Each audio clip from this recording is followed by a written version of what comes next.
Teruskan dengan pembahasan pembuatan dan beberapa manfaat unsur logam dalam senyawanya ya. Nah, sekarang kita bahas yang pertama adalah unsur natrium ya. Nah, natrium itu bagaimana cara membuatnya gitu ya.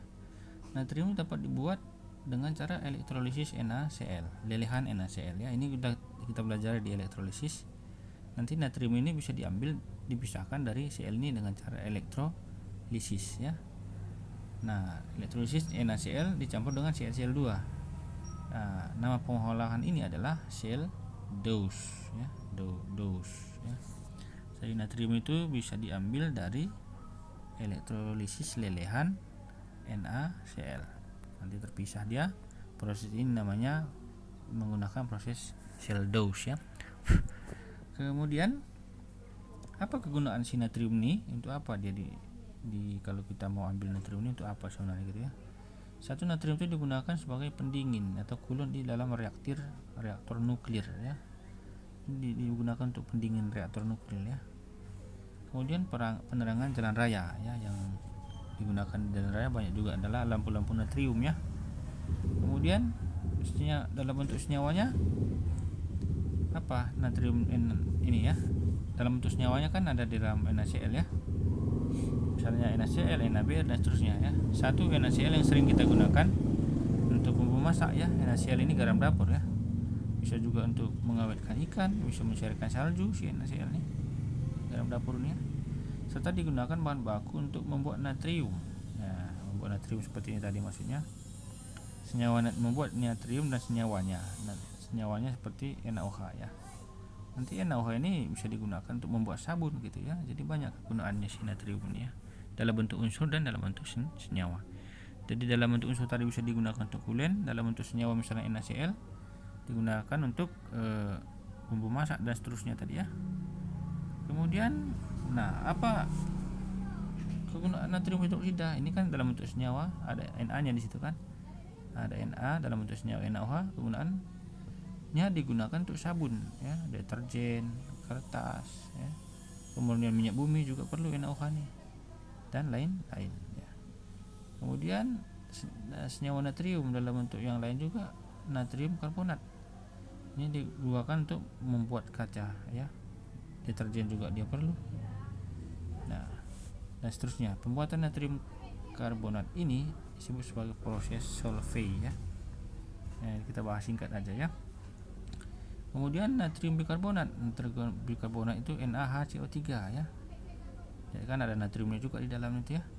Ini adalah soda kue ya, digunakan untuk mengembangkan roti ya. Jadi kalau tanya natrium pengembang kombi itu apa, rumusnya adalah natrium bikarbonat atau NaHCO3 ya. Kemudian yang kedua kita bahas unsur magnesium ya. Unsur magnesium bagaimana cara membuatnya gitu ya. Dibuat dengan elektrolisis lelehan MgCl2 ya. Ini kalian kita sudah belajar tentang elektrolisis. Nanti magnesiumnya itu bisa terpisah dari MgCl2, jadi didapatkanlah magnesium murni gitu ya. Apa kegunaannya? Nah, kegunaan logam magnesium yang utama adalah untuk membuat campuran ataupun paduan logam ya. Jadi magnesium dicampurkan, kegunaan utamanya itu untuk dipadukan dengan logam lain ya. Nah, paduan logam dengan aluminium misalnya nanti digunakan untuk membuat badan pesawat terbang ya. Badan pesawat terbang bisa juga digunakan untuk rudal ya. Jadi magnesium kalau digabungkan padukan dengan aluminium ternyata bisa digunakan untuk badan pesawat terbang dan bisa juga digunakan untuk rudal ya. Kemudian logam magnesium jika dibakar maka akan menghasilkan cahaya yang terang ya, maka digunakan dalam kembang api ya. Jadi dalam kembang api itu ada magnesiumnya karena dia akan menghasilkan cahaya yang terang ya. Aluminium ini jelas ya. Bagaimana cara membuatnya dulu? Aluminium juga ternyata diperoleh dari elektrolisis ya. Elektrolisis Al2O3, lelehan Al2O3 ya. Prosesnya nama hard halide ya. Jadi aluminium ini bisa dibuat dari elektrolisis Al2O3. Kalau dihidrolisis nanti diperoleh dia di katoda sebagai aluminium murni ya, terpisah dia dari Al2O3. Nah, kemudian untuk apa aluminium ini? Aluminium ini digunakan untuk perkakas ya, rumah tangga yang sering kita lihat ya. Kadang-kadang digunakan untuk jemuran juga ya. Kemudian dalam bentuk senyawa apa kegunaannya ya? Ini kan ada senyawa nih, Al2SO4 3 kali ya. Dalam bentuk senyawa aluminium ini adalah tawas ya. Tawas ini digunakan untuk menggumpalkan lumpur pada pengolahan air minum ya. Jadi kalau ada lumpur-lumpur ya yang kecil-kecil gitu ya, itu tambah tawas dia akan digumpalkannya nih sehingga bisa kita saring gitu ya, sehingga airnya menjadi bersih. Kemudian besi digunakan. Besi bagaimana cara membuatnya? Ternyata besi itu diolah dari bijinya Fe2O3 ya. Nah, pengolahan besi ini adalah tanur tiup atau tanur tinggi ya. Nah, kalau mau lebih tahu lebih dalam nanti bisa kalian baca di buku lain ataupun di Google ya. Kegunaannya untuk apa ini? Kerangka bangunan besi jelas ya. Besi juga digunakan untuk membuat baja ya. Jadi baja itu merupakan ada juga besinya di dalamnya. Baja itu merupakan campuran antara besi dengan unsur lain seperti kromium, nikel, dan silikon ya.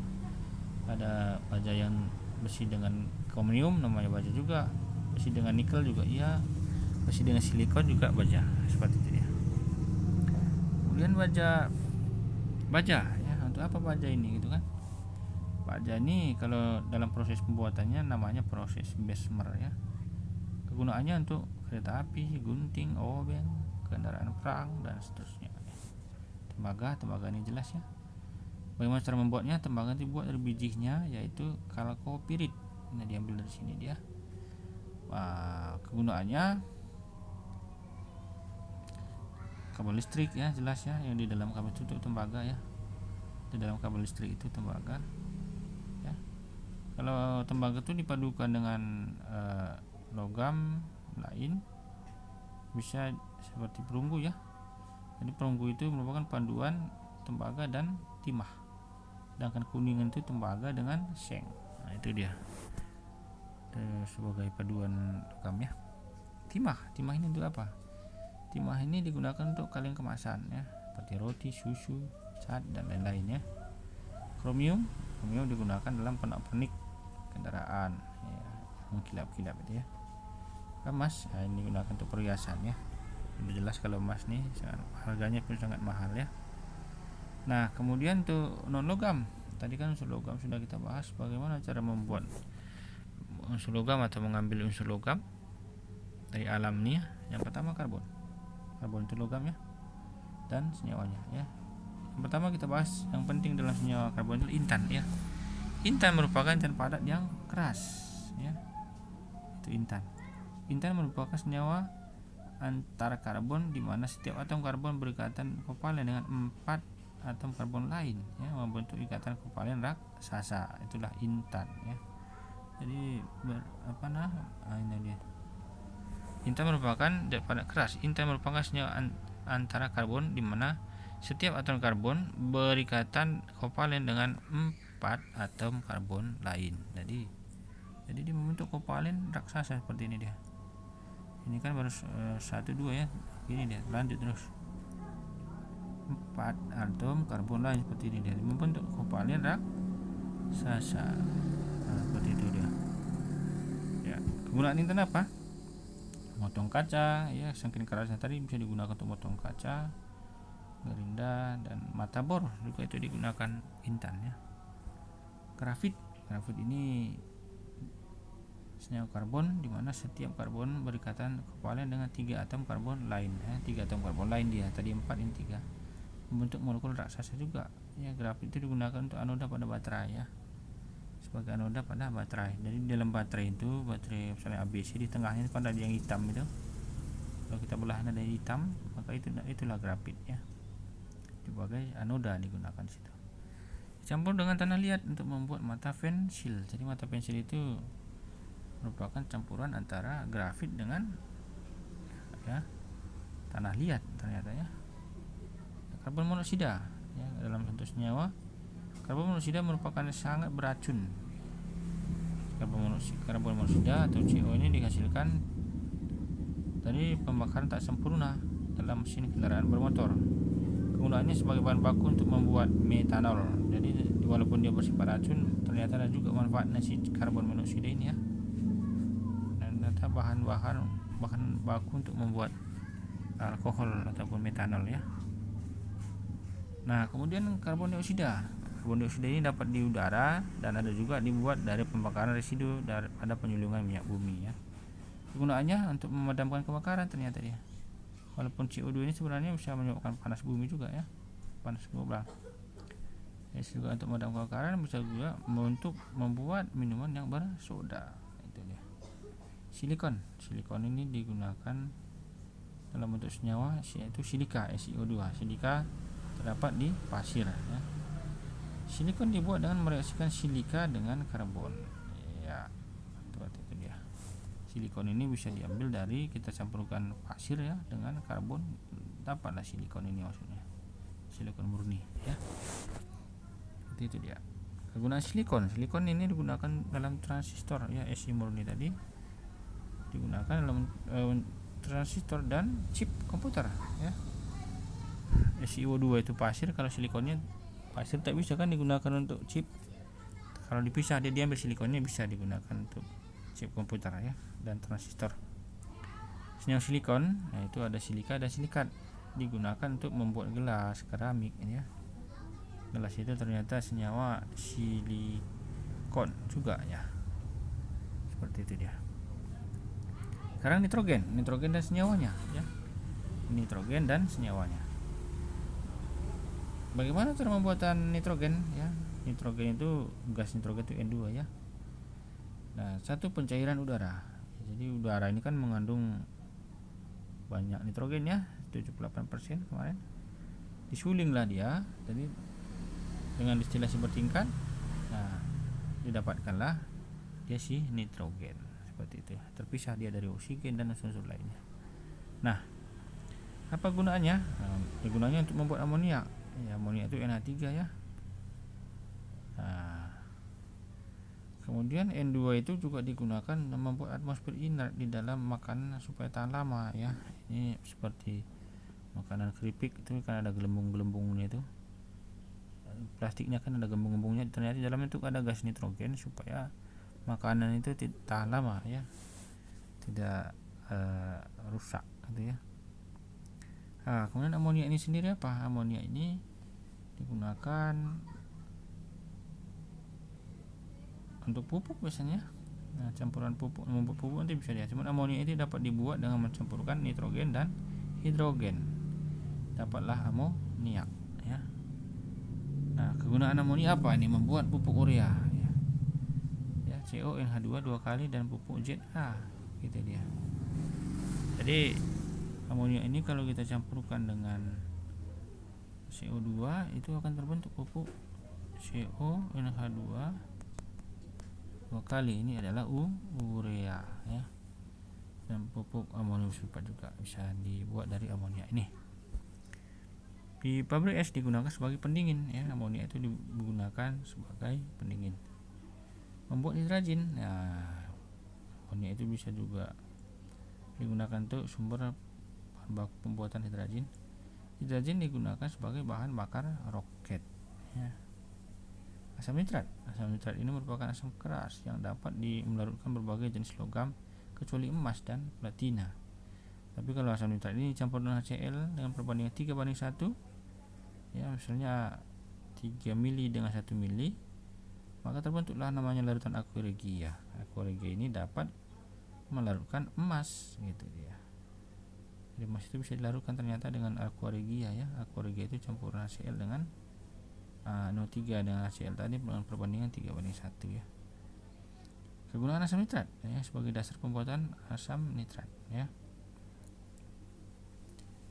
Pembuatan amonium nitrat ya. Asam nitrat itu HNO3 ya. Jadi ini bisa digunakan sebagai bahan baku pembuatan amonium nitrat ya. Dan digunakan sebagai pupuk ya. Amonium nitrat ini digunakan sebagai pupuk Bisa juga amonia juga bisa digunakan untuk campuran untuk pembuatan jenis bom TNT ya. Ini nanti bisa campurkan dengan senyawa toluen ya. Ini untuk benzen ya. Kemudian fosfor dan senyawanya. Fosfor di alam terdapat dalam bentuk senyawa dalam bentuk fosfat atau PO4 ya. Fosfor terdapat dalam bentuk fosfat. Kegunaannya adalah fosfor itu digunakan untuk membuat asam fosfat. Asam fosfat itu H3PO4 ya. Asam fosfat itu digunakan untuk membuat pupuk superfosfat dan campuran deterjen. Jadi asam fosfat itu bisa digunakan untuk pupuk superfosfat dan juga bisa merupakan campuran deterjen. Seperti itu dia. Oksigen ya, oksigen ini terdapat di udara dan dapat juga dibuat di laboratorium ya. Untuk apa oksigen? Untuk pernapasan ya, untuk penyelam biasanya, bisa juga di rumah sakit digunakan ya. Bersama dengan gas asetilen juga digunakan untuk mengelas ya. Dengan asetilen ini digabungkan dengan oksigen bisa digunakan untuk mengelas ya. Belerang itu terdapat daerah pegunungan ya. Belerang ini digunakan untuk penyakit kulit. Jadi kalau kita berendam di dalam air yang mengandung belerang itu bisa sembuh penyakit kulitnya. Belerang ini juga bisa digunakan untuk bahan baku pembuatan asam sulfat ya. H2SO4 ya, bisa dibuat dari belerang tadi ya. Asam sulfat digunakan untuk membuat pupuk dan obat-obatan ya. Jadi banyak sekali kegunaannya dalam bentuk unsur walaupun dalam bentuk senyawa ya. Halogen ini pertama fluorin ya. Fluorin dan senyawanya. Fluorin ini digunakan untuk membuat CFC. CFC itu freon ya. CFC digunakan untuk pendingin ya. Fluorin dan senyawa NaF digunakan dalam bentuk pasta gigi juga ya. NaF ada di dalam odol ya. Klorin dan senyawanya. Kegunaan senyawa klorin seperti NaClO digunakan untuk pemutih pakaian seperti Baiklin ya.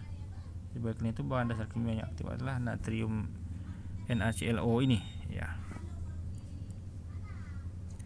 Bromin dan senyawanya. Bromin ya, kegunaan bromin antara lain untuk membuat AGBR ya. AGBR ini digunakan untuk menghitamkan film fotografi ya. Iodin ini digunakan untuk obat-obatan ya, misalnya iodoform CHI3 digunakan untuk antiseptik atau pembunuh kuman. NaI dicampur dengan garam supaya kita tidak kena penyakit gondok. Nah, jadi dalam garam dapur itu kan selain NaCl ada NaI.